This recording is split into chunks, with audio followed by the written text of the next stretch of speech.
Today I am going to explain a problem that is based on chapter 4 from your textbook. So let's first read the problem. ABC Inc. manufactures spatial diagnostic strips comprised of 4 different layers as shown below. So this figure shows that the strip is comprised of 4 different layers. Layer 1, layer 2, layer 3, layer 4. The next production data for each of the 4 layers is summarized in the following table. So this table here, it shows the production data for the different layers of the strip. Let's see, layer 1, layer 2, layer 3 and layer 4. So we have the data that we have about these layers from the production is we know the mean thickness, then we know the standard deviation, and how the distribution, the shape distribution. So let's take a look at the mean. So for example, layer 1, the mean thickness of layer 1 is 18 millimeters. Layer 2 is 100 millimeters. In this figure, I did not draw them to the scale, so you are seeing all the layers of equal thickness, but that's not the case. Layer 1 is 18 millimeters, layer 2 is 100 millimeters, and so on and so forth, right?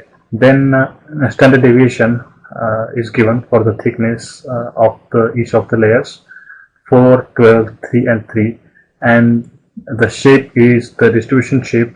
They are all normally distributed. All the distribution shapes for all the layer is normally distributed, right? So we have been asked, so we have this information about 4 layers, and we have been asked to calculate, compute an estimate of the, let's read this, compute an estimate of the mean and variance of the thickness of the assembled strips. So based on the mean and standard deviation of individual layers, we need to compute the mean of the mean thickness of the strip. We need to estimate the mean thickness of the strip, and also we need to estimate the variance. As you know, variance is standard deviation square, right? So let's see, mean is shown here by symbol mu. So mu total, that is basically the mean thickness of the strip, which is equal to mu1 plus mu2 plus mu3 plus mu4, where mu1 is mean thickness of layer 1, which is 18, mu2 is mean thickness of layer 2, which is 100, so and so on and so forth. So 18 plus 100 here plus 10 mean thickness of layer 3 plus 16 mean thickness of layer 4. So if you add these 4 thicknesses or 4 mean thicknesses of individual layers, you get the mean thickness for the strip, which is 144 millimeter, right? So we answered that question. Next, we need to find out the variance of the thickness of the assembled strip.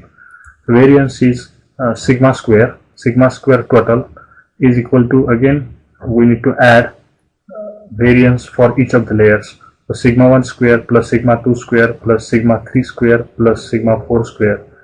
What we have been given is sigma values, sigma 1, sigma 2, sigma 3, sigma 4, right? So we can square them.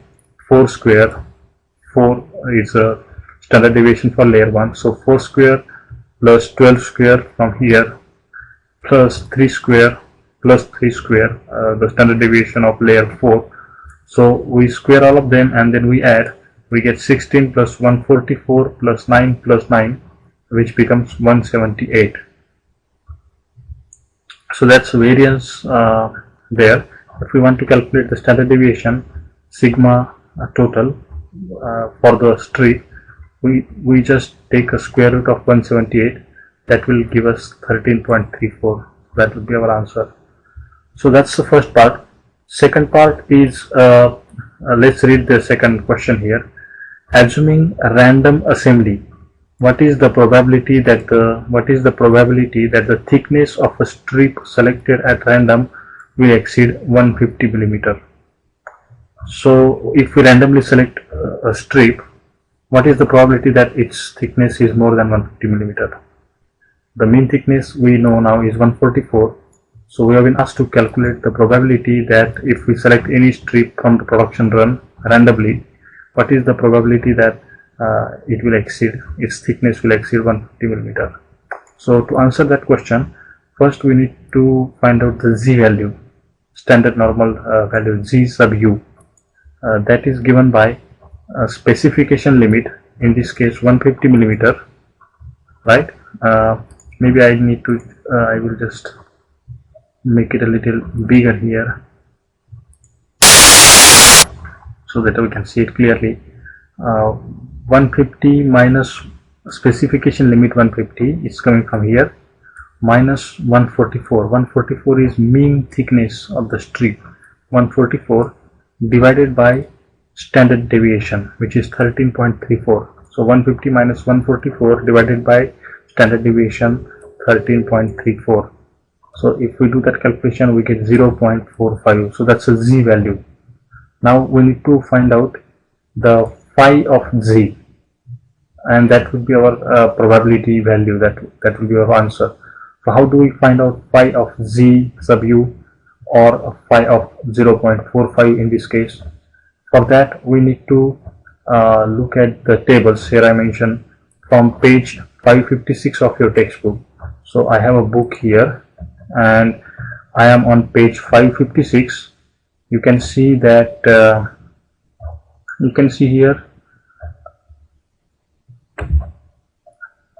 we have table 2. Let me just minimize this. We have table 2, areas under standard normal curve. So that's the table we are looking at, which is on the page number 556. You will see the same formula that we put in the problem here.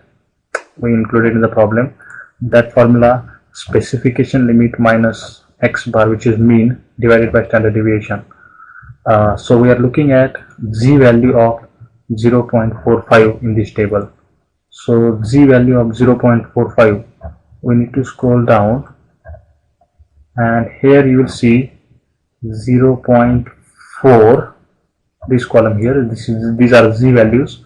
So 0.4, we need 0.45. So we need to look at 0.05 here, 0.05, this column here, this column, and this row, 0.4 row. So I go all the way like this, and this value here,